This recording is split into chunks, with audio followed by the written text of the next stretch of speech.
Hey, hey, hey. Hey, liftoff. We have a liftoff. All right. Off to Uh, space. Hey, Colin. it's good to see you. Yeah, same here. Same here. It's good to see you as well. How was your weekend? My weekend was good. Mother's Day. How was yours? Yeah, it was pretty intense. So my wife and I, we do gifts, gift baskets, gift boxes, gift bags on these well throughout the year, but especially in these major seasons. So my wife got a major order from a hotel, and they wanted like 415 gifts from moms. Yeah, and in like 4 days. So that was pretty intense, finding making several trips across town, buying supplies, hundreds of mugs, hundreds, and all different types of snacks and wellness bars, and then we created a production line in the living room, and she's such a trooper. She spent like 2 3 days nonstop, no sleep. I'm wondering how does she do? I That's not even human. Well, it is humanly possible. Yeah, because my wife did it. No sleep, and then we had to call in friends. So there were like 8 of us in the house. Tying ribbons. Gluing, using the glue gun and gluing on stuff onto mugs and wrapping it in plastic and using the heat gun Oh, nice. to shrink it down, and then they're making it pretty, boxing it up, and we finished Sunday morning at about 7 a.m. and then got them sent over to the other side of the island. And that was intense. And then my wife spent the rest of the day making even more gifts for individuals, not for companies this time. And then I spent the day delivering. So that was pretty intense. Afterwards, we slept so well, you know, because it was well deserved. So that was a fun weekend on this Mother's Day. Uh, Nice. yeah. Yeah, I spent some time with my mom too. She's been out of town, out of the country for a few weeks. So she just recently got back. So it was like an all day, event, just kind of spending some time together. Um, but yeah, it was nice. Yeah. Nice, nice. All right, cool, Well, cool, let's, cool. so I'm excited. We got a new, production quality that we're trying out today. I'm excited to kind of play around with this. But the main topic of what I wanted to discuss with you today was about how to source leads using LinkedIn. How do you use LinkedIn to source leads? I find that a lot of people. I'm always in conversations with people. I don't know how you feel, but a lot of people just don't understand the capabilities of LinkedIn. So they understand that you have a profile. They understand that you can post stuff like social media, but how do you actually use the features of LinkedIn to source and find new people? That's what I wanted to kind of go over today because I think that both of us have a lot of insights to share about just the mechanics of how do you go about using LinkedIn Mhm. to source leads. So let's do it. Let's Yeah. uh, let's see what we got. So here's where I wanted to kind of start. I feel like I see a lot of people talking about this. So, some people do obviously understand how do you source leads, but what are the tactics that actually work? So let's start with the opportunity. LinkedIn just isn't just for resumes. It's the most powerful lead sourcing tool on the internet. I Yeah. like to always say to clients that if there was a ideal prospecting tool that was created, I feel like it would be LinkedIn. And why is that the case? Well, one, it's because everyone's already self-identifying. So unlike a lot of the other social platforms like Instagram, Facebook, TikTok, when you go to somebody's profile, you don't really understand necessarily what they're all about. You know their name, you know their, maybe you can back into kind of understanding what they're about with information on their pictures. But on LinkedIn, you're front and center with telling people what you're about. You understand what their title is, what their company is, what their about is, what their experience is. So everyone's already self identifying, which allows us as prospectors to be able to kind of search by intent signals. That might be what content they're posting, what jobs or experiences they've had in the past, mutual connections, a whole host of intent signals. So unlike reaching out to people with cold email, which is kind of like, marketing 101 of just doing massive outreach, I always like to say you can build trust on the platform before you pitch. So because LinkedIn is a messaging platform, I always like to tell people that you could do more proper biz dev on it. So I'll give you an example. One of my clients who sells a consumer product, and we do a lot of content on Instagram, TikTok, but we're using LinkedIn as a biz dev tool. So we're simultaneously sourcing prospects that might not be customers of the product, but might be able to establish business opportunities for the actual company. And I find that a lot of people don't think about doing both, consumer facing content and community on Facebook, Instagram, TikTok, YouTube, but then also do biz dev on LinkedIn. So we're searching for, different collaboration opportunities, people, since it's a consumer product, retail stores. How do we open up conversations to not just find leads, but better understand context? Because you're allowed to do outreach on LinkedIn, you can have conversations with people and just learn a lot about what's the hooks that work for your customers, what's the pitch. That is supplemental to brand building on the platforms. And I find that people are underutilizing LinkedIn to help actually grow their business and not just necessarily find customers. Obviously, we all want to find customers, want to find clients, but how do you actually use it as a source to be able to understand context around what you're doing and what the reactions are? What do you think about that? Do your clients do you have these conversations with your clients, or you think that they're thinking a lot about the biz dev side of building businesses through LinkedIn? Yeah, that's probably the biggest thing that they think about when they come to me, or I find them. Their biggest concern is, hey, how can I build revenue off LinkedIn? And a couple of clients would want to build communities as well, but it's business development through and through, predominantly when it comes to LinkedIn. So my clients, they're already engaged, they're already aware of most of the capabilities of LinkedIn. And so they come to me, finding expertise in how to execute that in the best possible way. And so they can, thrive in the ecosystem.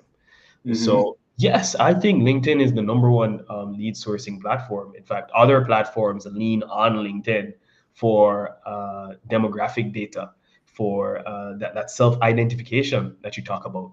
Is everybody's posting what their job title is, where they work, and what location they're in. Why would you lie about what your job title is? People are not going to lie about those things because their boss is also on LinkedIn. They're like, oh, you're not the VP, you're not the director. Try, representative. All right, you're just a rep. You're not the director of anything. So people don't typically lie on LinkedIn, and so often, in fact, a lot of people find pride in their job title on LinkedIn, and hey, that's great for people who want to do business development, because it helps them to better identify the lead and group them into groups and pull the leads from LinkedIn. So, yeah. Well, one of the things that I always find is that people always have some sense of who they're trying to target, but the reality of biz dev is that there's a more wider ways to target things to understand more context. So, if you want a client, you might think that you understand your ICP and you go after them, but if you're not closing deals, maybe you should widen your search or change your offer. Or there's a lot of ways, let's just say, to polish what you're doing to be able to get more revenue. But in order to do that, you have to understand more context. Now, the fastest way to understand more context is paid media. You could just run ads and see what types of traction you want. But LinkedIn gives you a portal for free to be able to understand context. And that's kind of what I think is so powerful about LinkedIn as a sourcing platform, is it's giving you tools literally for free to do this. It's just a matter of, will you put effort into doing it? And, understanding how to go about doing it. And that's kind of what I wanted to touch on next, is what are ways that you can source leads for free on LinkedIn. So let's start with who's this for? Who are people that need to source leads on LinkedIn? I always like to think of founders, SDRs, sales development reps, consultant, marketers, job seekers. A whole host of people need a variety of leads for various reasons. Some people are looking for clients, some people are looking for revenue, some people are looking for jobs. It doesn't matter, but it starts with, how do you find those people? How do you know how to get in front of the person that you want? So in this, what I want to cover is, how do you source leads using free LinkedIn? Then we can kind of talk about what it means to level up using Sales Navigator, or the paid products of LinkedIn.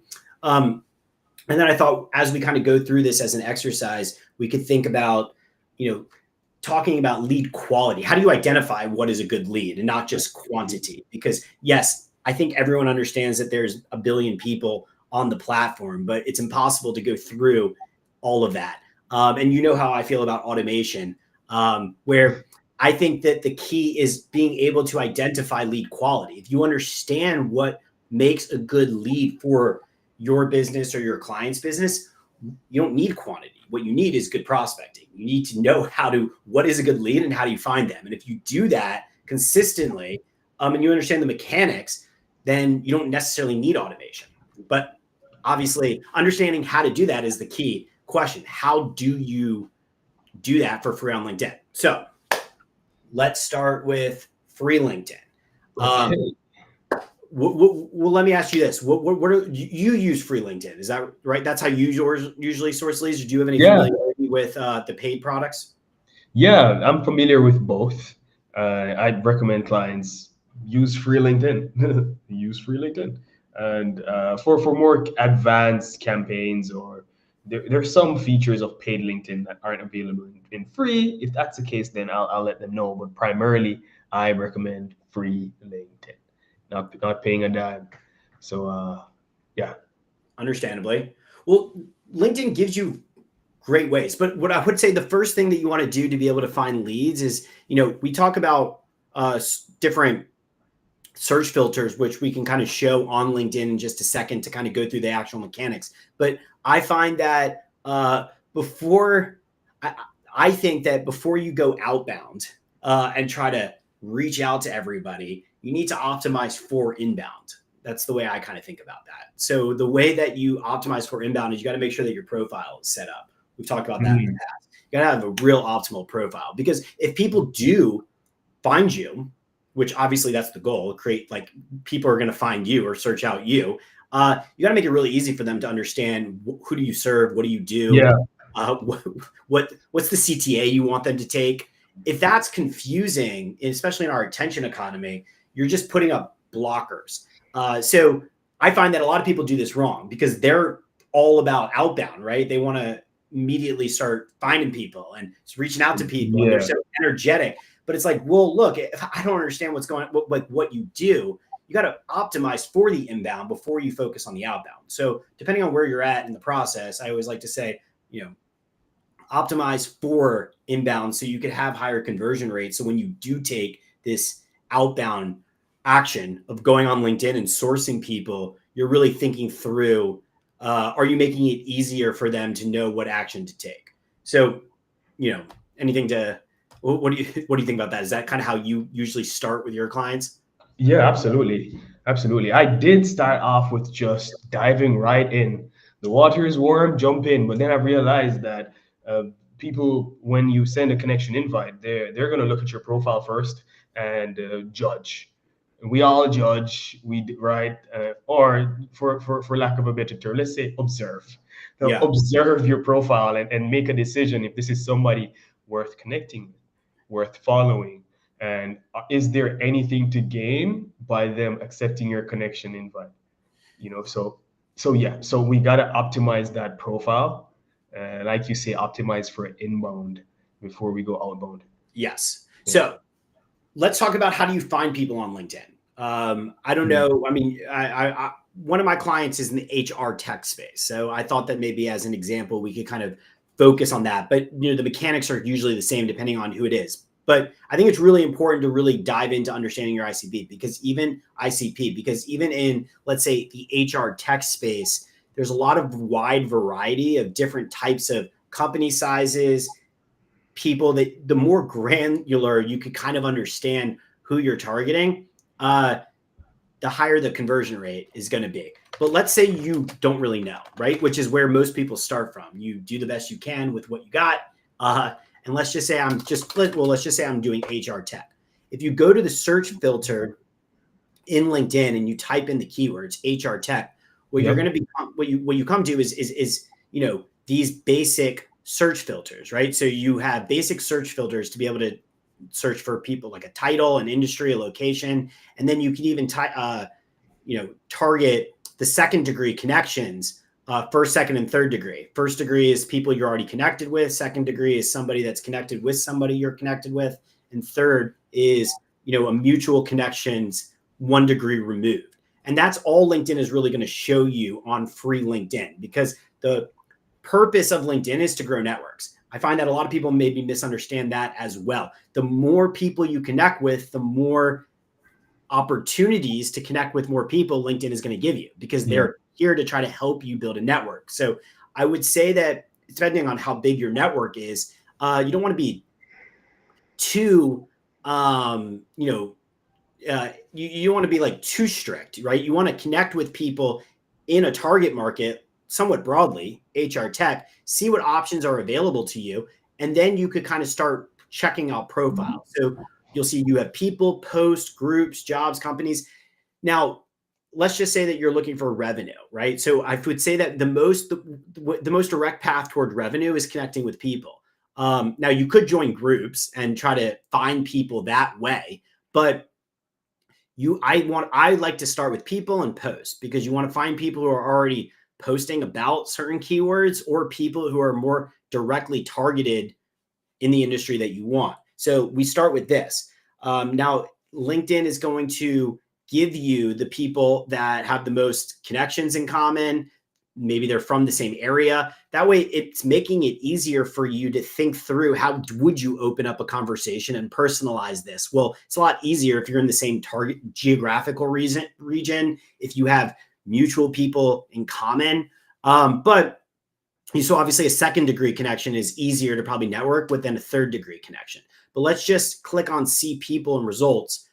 You'll see that now we have a whole list of people that we can search around. Now, one of the things that LinkedIn offers is if you click on somebody's profile, now they're going to get notified that you looked at their profile. So I like to look at people's profiles. This is how you find quantity. And sometimes when you look at enough people's profiles and you identify them, they might connect with you. So it might start creating inbound for yourself by clicking around to other people's profiles, simply because, if you're being targeted and you have a good optimized profile that says that you're in a particular space, when they see that, they might think that you're a good person to know as well, and you could get an inbound connection request. So the more actions you take, the easier this is going to be to source leads.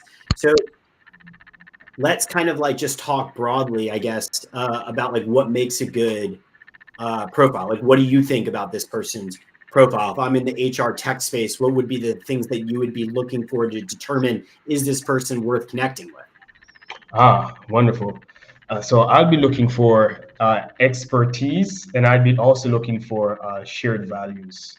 Is this somebody who's like me? Even though we don't like admitting it, the human nature primarily looks to see if there's a likeness, if there's commonalities. Are we from the same tribe?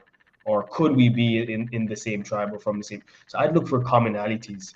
So I'm in Jamaica. So first, where is he located? What's his geographic location? And does it say Atlanta? All right, great. So if I were in your position, Colin, I'd probably more than likely search for somebody in Atlanta, or I'd be more open to connecting with him because you're in the same city. Right, and I don't know if it's coincidence, but you actually, case in point, you clicked on his profile, right, and you're actually in the same city. So maybe that's a little bit of that human nature, coming to the forefront, right? Yeah. Then I'll read his headline. Is he in the field that I'm also in? And it depends if I'm looking at this person as a potential prospect, or am I looking at them from a business partner, a collaborator standpoint, or somebody to work for me. Then that'll also influence what I look for. So if I'm looking for somebody to work for me, I want to know, are they professional and do they have adequate experience? That's if they're going to work for me or collaborate with me. From the collaboration standpoint, I want to know, does he have an extensive network that I could tap into, benefit from? If he should share my content, how many more people in my target industry am I is going to see my content? He has 4,000. Could you scroll back up a little? Yeah, he's over 4,000 Okay, followers. 4,000. Oh, that's pretty decent. And from the standpoint of if I wanted him to be a prospect or a client, I'd ask, does he have decision-making power at the company that he's working for, or if he's the owner or founder? So could you scroll down and let's see what his level of authority is? So he is a vice president of programmatic technology. All right, so vice presidents tend to have a budget. They tend to have a pretty big say because they're next to the CEO or next to the president. So if you were a prospect, I'd consider him for sure. So those are some of the things I'd look for. I think all of those are relevant things to look for. I think it's important to kind of see how people think through this. My thought process is that this is not a good prospect for me. The reason is because, one, he's a VP of technology. He's a job. So if I'm trying to make revenue, then I'm not trying to search for somebody who's already in a position, even if it's in the HR tech space. It's not going to probably be helpful for my business unless I'm trying to recruit him to work for me, which in this situation, if I'm trying to drive revenue or get people to be more attentive towards myself or my client, what we do, then I don't think that somebody that would be in a permanent full-time job doing technology would be that person. Even if they have 4,000 followers, he also hasn't posted in 4 months. So he's not very active on LinkedIn. He does have a good profile, so I will give him that. I understand why LinkedIn told me that it would be a good person to connect with. I agree with LinkedIn. We're in the same region, but it's not going to help me drive revenue if I have a offering in the HR tech space. Now, the other thing that is interesting when you look at profiles is LinkedIn also gives you more opportunities to prospect. But because I thought that this one is, I like to classify as A, B, C, or D. I want to reach out to A and B prospects and ignore C and D prospects. Because I classify him as a C or D, these prospects probably are going to fall in C and D because there are more profiles that are like this person. So this person is the director of client services at Shaker Recruitment Marketing, which is the same company that he works with. If I'm looking for, again, this person who works at the same company, different role, LinkedIn's trying to bring more people to the table that maybe you could click into her and start seeing, okay, well, now you could see more people that are closer now in marketing to her. She works at that company. The point is you can start getting granular by starting through the free search. Now, again, it's a fine prospect, but if I'm really trying to drive revenue, that's not the right person. Now, maybe you have to kind of start now reflecting on, well, what would be a better person? So for me in the HR tech space, it's not someone who has a full-time job. So I need to, you see how, if I just search for HR tech, LinkedIn thinks that, well, they're going to give me someone with deep HR tech experience. Totally makes sense, right? Because this is literally a keyword. This. Exactly. Yeah. So how do you what would be a good person that would be a connection in the HR tech space? Well, that's on me to think through. So what if I wanted to say, well, I don't really want to go with like an engineer with a full-time job. What if I do HR tech and then maybe like a benefit broker? Because a benefit broker is somebody who's more service oriented. So now all of a sudden LinkedIn is going to start, you could do, let's say, and benefit broker. Now we're going to start getting a little bit more service oriented people that are not just full-time engineers. Now, just glancing, now I'm judging people based off of their title, because obviously I'm trying to do this a little bit quickly because I'm sourcing leads. And this is another reason why your title is so important, because you see, I'm not looking into everybody's profile. I'm just going based off of what they gave me, based off of my keywords. Their So this is how headline, people search on LinkedIn. So look, I don't want this, right? Tech recruiter and source of hiring and OpenAI. So based off of that, that's not going to help me with revenue because she's hiring at OpenAI. So no. Learning and development consultant. That's probably not going to help me. So if I'm thinking through like my client who is in the HR tech and has a software platform that's helpful towards benefit brokers and service providers in the HR tech space, these people aren't really going to be a good fit. Now, let's look at this person. This strikes me because one, I like that she has a little emoji, catches my attention. Rocket ship, that basically kind of symbolizes that she must be helping people take off, which is a little bit more online with someone who might be interested in partnering with me to sell HR tech software. Wow. Oh, it could mean she used ChatGPT. Like rockets are like ChatGPT's favorite emoji. Well, sure. But look, ChatGPT is not automated. At a certain point, when you get an output, someone has to make a decision on what to update into their profile. So she made that decision. So she, at a certain point, I don't care if they use ChatGPT, but at a certain point, she made a decision to symbolize the way she wants to present herself as a rocket ship. She's helping people take off. So think about this from partnering with people who I'm sourcing leads for free. It's a time management game. I got to find people who want to help take off in the HR tech space. So that catches my attention, especially more so than like strategic human resource leader. Like, I don't know what that means. She used to be an HR consultant. So maybe she might be better than her. You don't know, but I like Rocket Ship. I like that she says, wow, HR with next level benefit engagement boosted with modern broker friendly tech. I'm going to click on this person because this seems like and she also has 7K followers. So I already can kind of see what you kind of called out in the profile, which, I thought was spot on. But my point is you can kind of see it through here. So I'm sourcing leads. I'm going to click on her. The future of benefits, bold. Nice, okay. Nice branding. For your future benefits tech pro. So look, this is exactly who would be an A or B prospect for what I'm looking for. If I have an HR tech product and I'm trying to partner with rocket ship oriented people who, want to understand what's going on in the ecosystem, have a big following. Literally, we have mutual connections. I have a reason on how I got here. Now let's look at her about. Oh, she's totally talking about, I'm a high impact with a proven record of transforming benefits. She's perfect. She's an A or B. I would want to talk to her based off of what I'm looking for.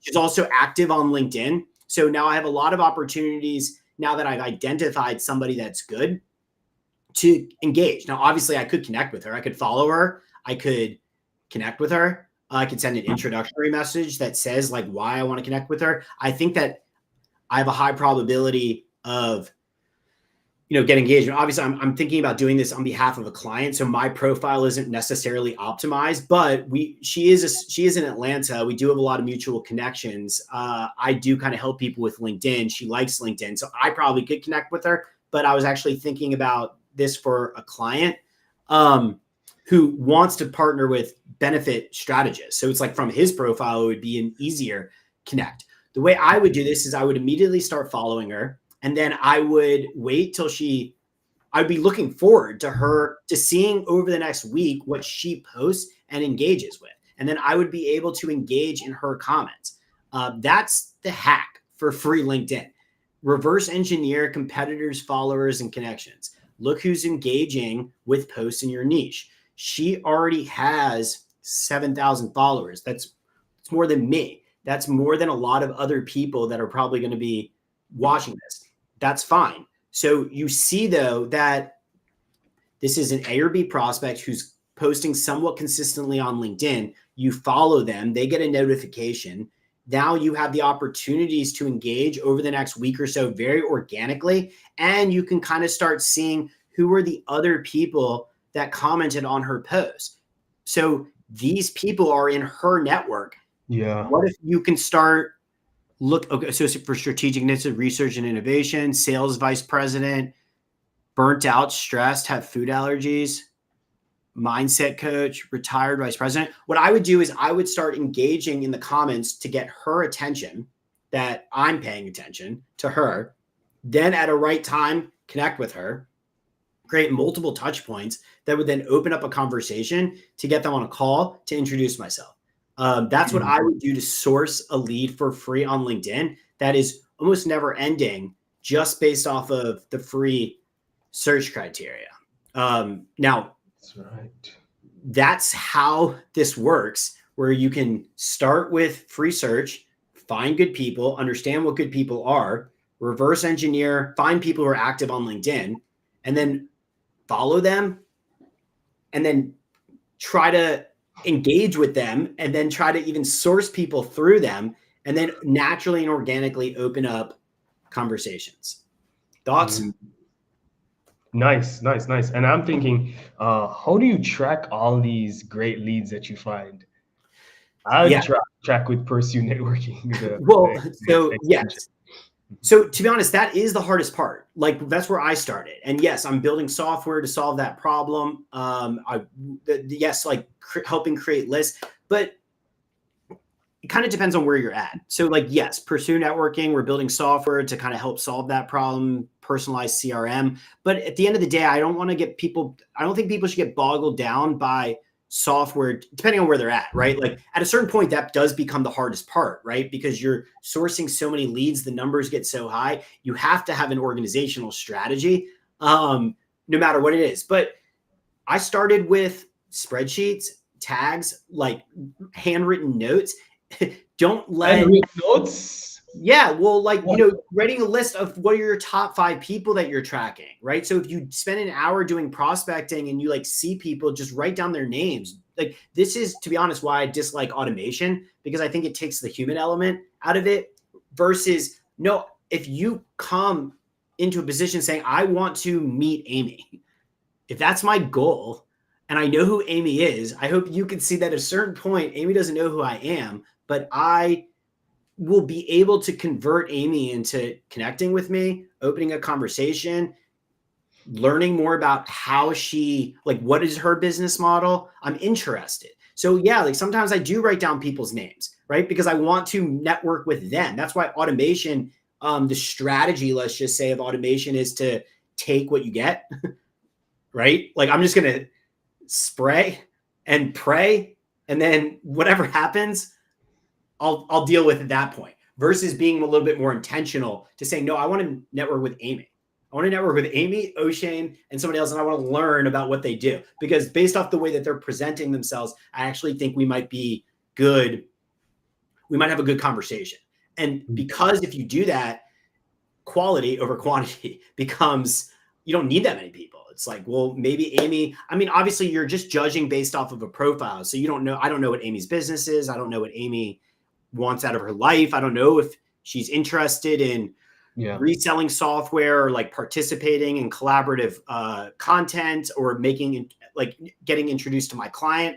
I don't know any of that stuff, but based off the way she's presenting, even if it starts with this little rocket ship, it demonstrates some level of desiring and wanting to kind of meet people that are like-minded. And her background photo and her profile photo, she literally removed whatever background she had and she added a red background, and she used the same shade of red in her cover photo and added that statement and added her name. She's very intentional about her LinkedIn. Very much. Which is good. All right, so now the question becomes, I think hopefully people can see it's definitely possible to source leads on LinkedIn for free, just being intentional. But let's say you want to level up your game. Let's say you're like, no, I kind of get that, but I'm busy. I got a full-time job. I don't want to do this because even what I just did to find one person that might be good took a little bit of time, right? So the next question becomes, how do you source leads using paid LinkedIn? Paid Right? LinkedIn. Yeah. Because this is where I am a big advocate for LinkedIn Sales Navigator. Are you familiar with LinkedIn Sales Navigator? Do you use Sales Navigator? Mhm. Yeah, I've used it on occasion, and a few of my clients do have LinkedIn Sales Navigator. So I'll use it for their campaign work. But it's an absolute wonderful tool. Most people surprisingly don't even know what it is or that it Yeah. exists as a Yes. tool. But LinkedIn Sales Navigator, I think, is pivotal to some level of success Yes. on LinkedIn. The I'm a big proponent of Sales Navigator. I'm going to walk you through kind of why it's useful for me and how I use it. I have found that some people I think are just turned off by the word sales.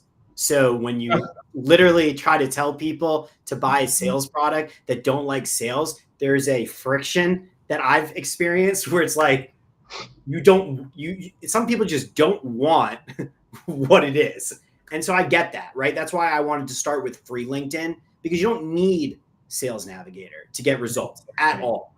You don't need Sales Navigator. But once you understand your ICP and once you're being somewhat consistent on this, the name of the game on how to source leads through LinkedIn to drive revenue is time management. Because now all of a sudden you're up against the fact that there's literally millions and millions of people that you could source.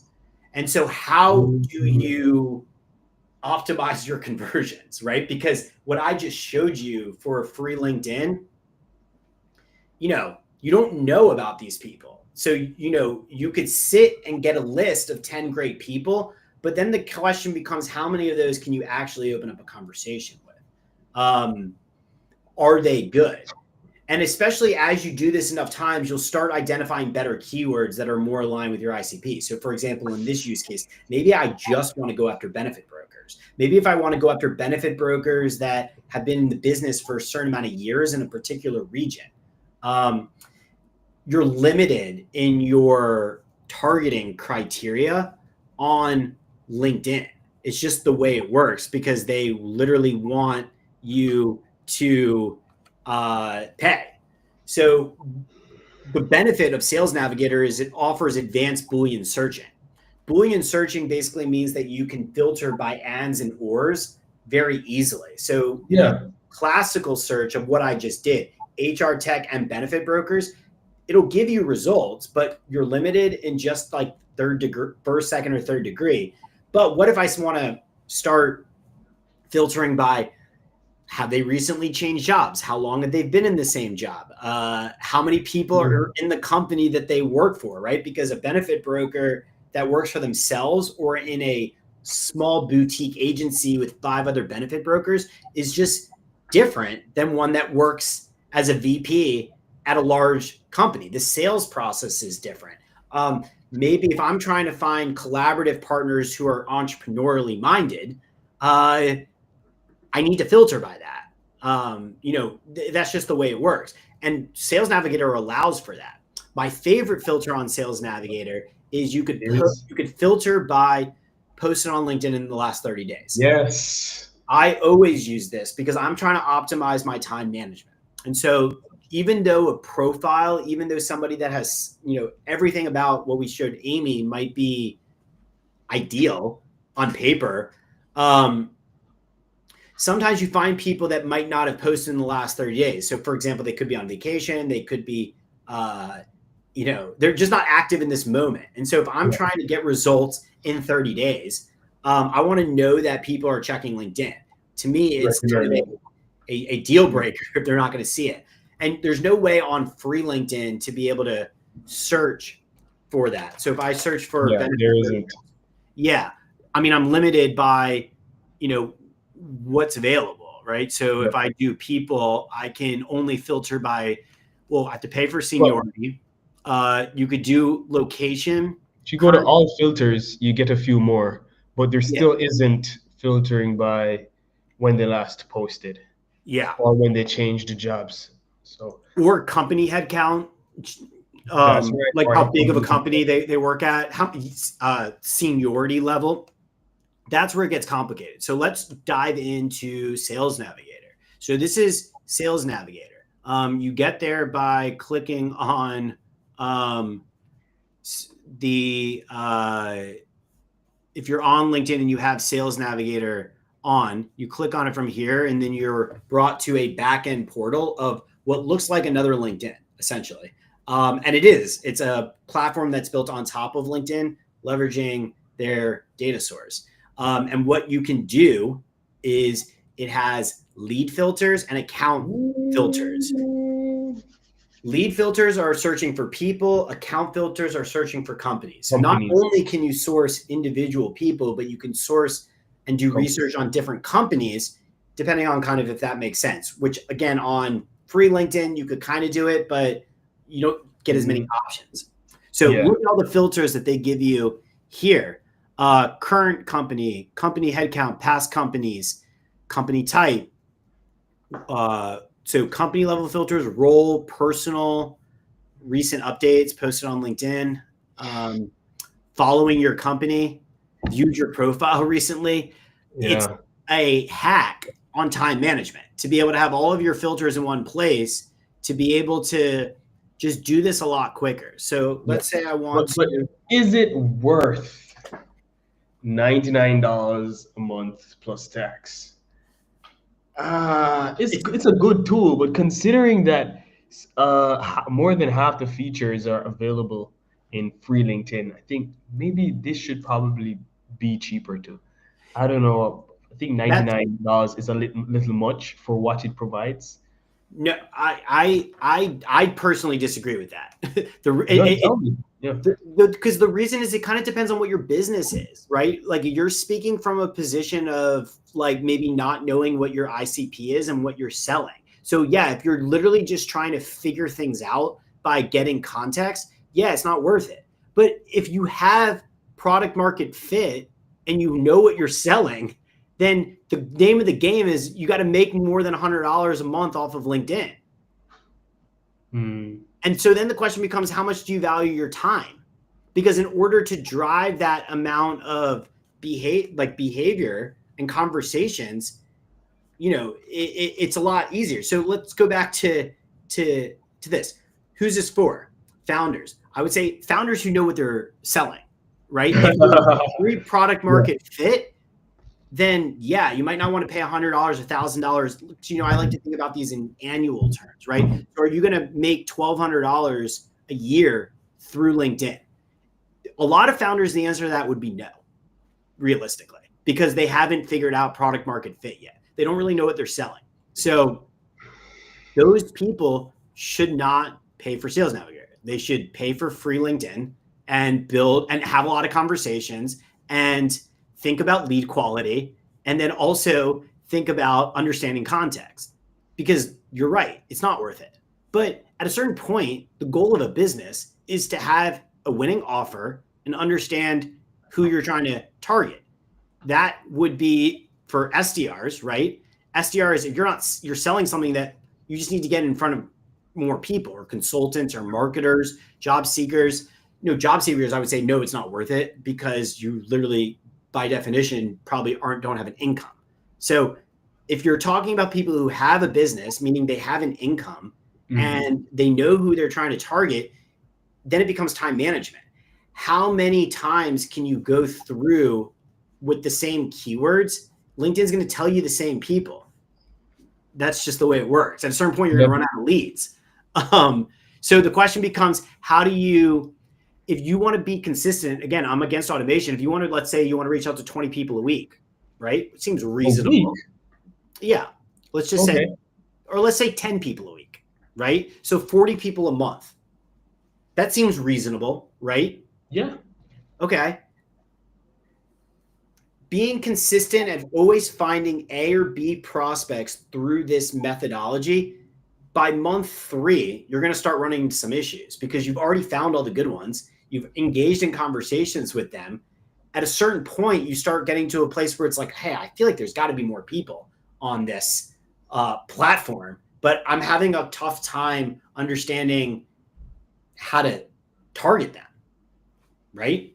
So now all of a sudden, let's go into Sales Navigator and let's do benefit brokers. You see that the results that I'm getting are 450,000. It's too many. Where it's like, okay, way too many. It's way too many. So now all of a sudden, let's do 450,000 that posted on LinkedIn in the last 30 days. Now it's 36,000. So Wow. that was pretty good. Okay, but now let's go down even. What about geographic location? Where? We can definitely do that to target down. But I usually want to say, what if we just focus on second degree connections, right? So that means every single person, we have somebody in common. Who knows if we know them? Now we're at 25,000. All right. Nice. All right. Let's do, you're right. Now for my client, his bread and butter, because again, he knows what he's selling. This is the reality of, like, at a certain point, you know what you're selling. So he's only trying to target companies that have at least like 50 employees in it. 50 or 15? Well, 50? I would say, yeah. Well, so he wants to work with benefit brokers who work with companies that are at least 50 employees, because his software is most helpful when you have a larger company, right? Because it's empowering workflows that aren't really relevant for like small businesses. He's going after larger businesses. So a benefit broker could be an individual who works with bigger companies, but the reality of that is a little bit iffy, right? Because if you're just starting off in the benefit broker game, you're probably not working with big companies. But it makes it a lot easier to sell his software and work with him if you have more complicated business needs. So what I'm going to do is I'm going to start filtering out let's just focus on 11 to 1,000. And we have 11,000. Yeah, it's still too much. Okay, so look, you're right. Now all of a sudden, let's go to the geography. So geography. So it's basically saying in North America, Canada and the United States. No, he only wants to work with people in the USA for now, because it's still kind of like a small business. But let's actually get even more granular and say, what if we just focus on California? Just because it's like we're at too many. So now all of a sudden we're still at 9K. Okay, that's still too many. I'm trying to usually get this down to closer to under 1,000. Because then it gives me a nicely targeted lead list to actually start looking at profiles. So I would say we want to probably look for, so here's kind of my methodology on how to get this down more. I look at years of experience, because think about it this, for my client, he's trying to, sometimes when it comes to adapting, like, using software, some people are so caught up in their ways that if you reach out to them with like a new way of doing things, but they've been in business for more than 10 years, the chances of them being like, oh, wow, thank God somebody came up with this new way that I can learn to change everything is going to be a little, they're not excited for that. Versus people who are somewhat like, 3 to 5 years, 6 to 10 years, someone who's been doing it one way, but wishes that there was a different way, or 6 to 10 years, they've been in business for a while, but they're looking for more ways to, have a competitive advantage, right? That's better than someone 1 to 2 years or less than 1 year who don't really know what's going on. Again, no knock. It's just, I'm judging based off of, the reality of kind of how things go. So let's just focus on from 3 to 10 years. Now I'm at 544 results. I think that's what I think you can get it even lower, because North America includes Canada as well. You might have to take that bad boy off. Yeah, let's take that out. You're right. Yeah. All right, so 52. 52. Perfect. All right. So do you see how quickly we just got down from 450,000 to 52? Yeah. And remember, I just said that my goal, if I'm going to do 10 a week, is in 1 month, I want to reach out to 40 people. 40 people. So do you see how I just did all my prospecting for the month? Okay.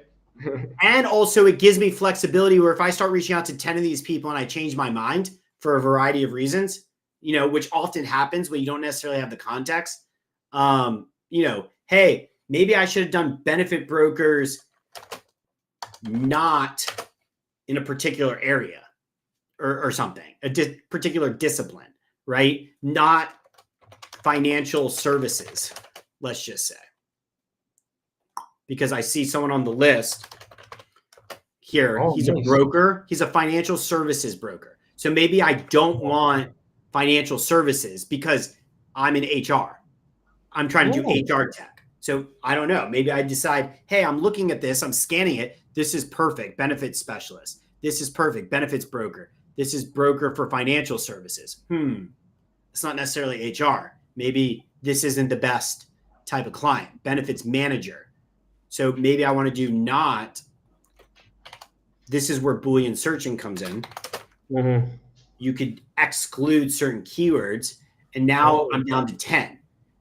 So now all of a sudden, well, that's only 1 week's worth of no problem. Why don't we add back in New York? Or you know what? Why don't, because New York. So now we're up to 18. What if we just did North America at that point, right? Now we're at 101. I'm cool with that. I could go through 100 people, especially considering that this might be, if they're all good, or, could be a couple months worth of work. So now what I like to do is I create lists. So you could save people directly here to a new list. So you could call it, let's say, new leads list. Describe it. This is for office hours examples. Rachel Brown. Okay, so now I save her to, she's already on the leads list. Now I can save senior relationship manager, client experience. Now, now you got to start looking at profiles. But my suggestion on how I do this is I separate out prospecting. I'm very particular, and whenever I train people on this, I'm very particular with my prospecting. I think that is everything, in my opinion. It's like getting good at the skill of knowing what quality is what creates good networking opportunity. Again, that's why I got away from automation, because this is just part of the process. Like if you're building a network and you're being thoughtful about trying to drive revenue, being really understanding who you're going after and why, and then being like intentional with updating that every week or so based off the feedback you're getting from the market is the job. Like that's what drives results. Do you want to reach out, for example, to CEOs or senior relationship managers? So like those are different types of roles. So depending on, for example, for my client, they both would be A or B prospects, but the CEO of a company is probably going to yield revenue quicker than a manager at a company who might not have the decision-making authority, right? So thinking through, how do you make sure that, let's say the current job title is maybe CEO or the function matters, like getting even more granular, or the seniority. You don't want entry level owner, partner, right? So you're talking to an owner of a company. Now there's industry as well, which is right below geography. Look, that's why there's so many options here. That's why I actually think the skill set of getting good at this, if you're an SDR or founder, is worth it, because you really learn a lot. Like the way I always viewed it was, I'm investing in getting better at understanding my customer profiles and my targeting, and being more thoughtful and intentional about who I'm reaching out to, and not just using automatic spray and pray like behavior. I'm using this as like a context gathering machine to be able to be very intentional with who I think would be an ideal customer. And then get pretty good at clicking in and reading their profiles. So, you know, how do I separate? The way I think about this is, how do I separate out the workflow of prospecting and networking? So this to me is more advanced. Like, I understand not everybody cares a lot to do all this work, but when I would do this, I would do separate prospecting. Like, I would play with, I would create lead lists on Sales Navigator. And so that way, every day, or when I am reaching out for my tasks throughout the week, what I'm doing is I'm just going to my lead list. I'm not trying to do this in real time. That's kind of my, you know, the main feedback that I would say is, you are literally creating lead lists. And as you create lead lists, LinkedIn will give you system generated lead lists. So these are recommended leads based off of my other lead list. So LinkedIn learns and then delivers, just like it does on free LinkedIn, where you have, if you go to somebody's profile and you have more profiles for you, they're doing the same thing by just literally giving you, here's 100. Organizing it for you. Yeah. So do you even see, these are recommended leads that, now that you kind of understand the criteria, you could kind of see what a future version of this is for like workflow. I have 100 leads, 60 posted in the last 30 days, 39 share experiences with me. And look, all of them are CEOs or managing partners. So, and they're all consultants and all, you know, A or B prospects, let's just say, for my targeting criteria. So my point in saying this is, as you use Sales Navigator, it's a big upfront hurdle to understand what you're looking for. But once you understand what you're looking for, which is kind of the goal of business, to do something repetitive and scalable, then the question becomes, it's a dollar and cents thing. When you say, is it worth it? It's like, well, then you have an anchoring of, you got to make $1,200 of deals over a year. That's, you know, if you can't hit that threshold, or you don't think that threshold, then no, I would not pay for this. I would start with free LinkedIn. But at a certain point, for time management, if you do want to reach out to 30 people a week, or like, you know, be more intentional, like, you can't sit and always sit and at a certain point, like, it's hard to hit those numbers. But with here, it's like, okay, I could reach out to all of these people. I haven't had activity yet, or, you know, we can kind of be a little bit more intentional and thoughtful on it. Nice. Hey, cool. This is nice. Well, crispy stuff. Yes. Let me just kind of summarize what we kind of talked about. You know, what I think that the key takeaway is that you got to figure out what works for you, and then combine Sales Navigator with content engagement for deep targeting. You know, you can use both free and paid tools to try to do outreach to create inbound for yourself. That's kind of the end goal of what you're trying to get to on how you're sourcing leads through LinkedIn. With that being said, depending on where you're at in your process, like we talked about at the beginning, I think it's really important to start with optimizing for inbound. Because if you start with just reaching out and connecting with people, what's going to happen is you're going to then, you might get results, you might get engagement, but you have to, at the end of the day, to drive revenue, right? Because that's what we talked about. We want to drive revenue. We want to make money through LinkedIn. To do that, you have to have a sales process. You have to understand how to somewhat reliably transition a lead off of LinkedIn into a sales process, which is a different thing that we're not talking about today. If you start with not knowing if you're not prepared for that inbound of knowing that, hey, if I get 10 leads, I can realistically convert one of them, two of them, into a sales process, whatever that is, a networking call, an email newsletter, whatever that is, to kind of like get them on a call and, have a relationship building exercise. If you're not ready for that, more is not better. Quality is better. Quality of knowing who you target, quality of knowing how you open a conversation, and quality over how you know how to like transition them into some like process that allows you to get to know them, and then eventually at the right time pitch a collaborative opportunity to like partner. So it's quality becomes everything at that point, and not quantity. Not quantity. You Yeah. think the wrong way because you're thinking about, if I just keep doing this, eventually something will happen. And that's not how business works.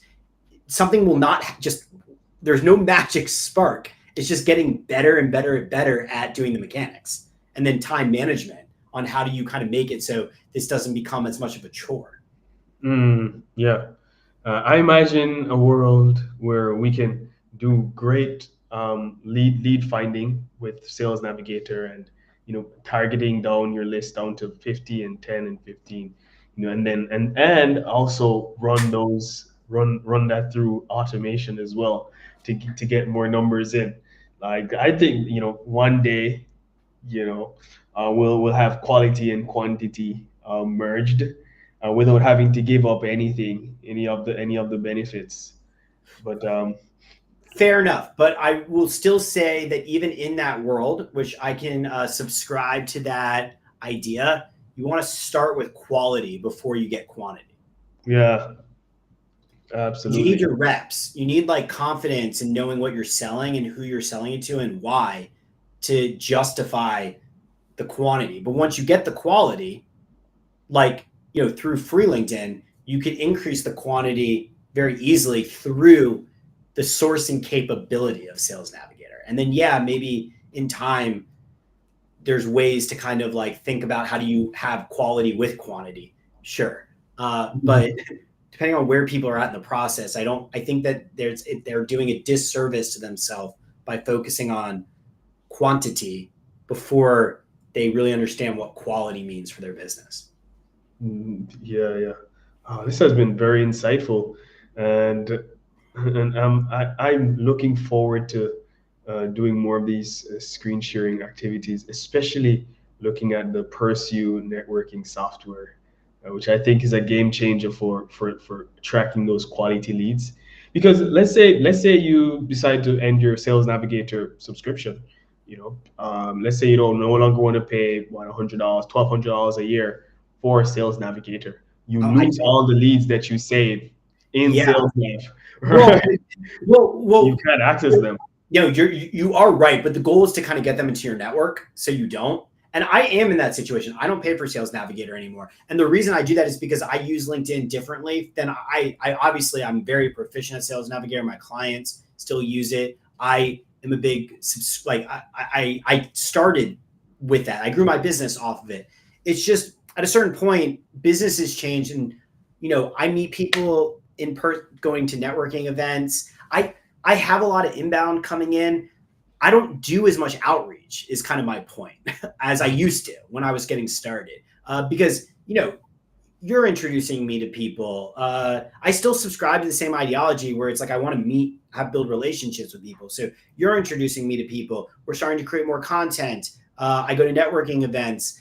There's a lot of people that I want to know in Atlanta that, don't know me yet. So it's like I feel like I have, let's say, my lists, that there's enough people that I want to network with that I'm aware of, that I don't need to go fishing as much. I just need to kind of like catch a lot Yeah, of people that I'm aware of that are not aware of me. And it's like I don't want to find more people. I want those people. That's why, even going back to like writing things down, like you've seen like lists that I have. There's a lot of people in Atlanta that I would love to connect with. It just takes time, because people are busy. And I'm not like, it's okay for it to take time, is kind of my point, right? Like I don't need, I'd rather have like 200 high quality people that all know who I am, that I'm learning from, than 800 mediocre people all over the world. And that wasn't always the case. It just flipped, where it's like, well, I'm just at a different place. But, I wasn't there for a long time, and I paid for Sales Navigator for years, and I did make more than $1,200. I wouldn't have found some of my clients without it. Yeah. Nice, nice. Okay. One good stuff. And I'm looking forward to us diving into the Pursue networking tool in the future. We can talk about that off the air and seeing how you use that to track your high quality leads Yeah. as an alternative. Maybe their budget isn't as high as LinkedIn Sales Navigator. They could, try Pursue, which is literally like a third of the cost. Also with a 1 month free trial. So that's exciting. But if you're watching and you'd like any help with LinkedIn, free LinkedIn for searching for leads, or paid LinkedIn, then we're happy to hop on a call, provide some guidance. Just reach out to us on any of our social media platforms. And I'm O'Shane Panton. This is Colin Simon, but especially on LinkedIn. All right, and we'll hop in and help you out.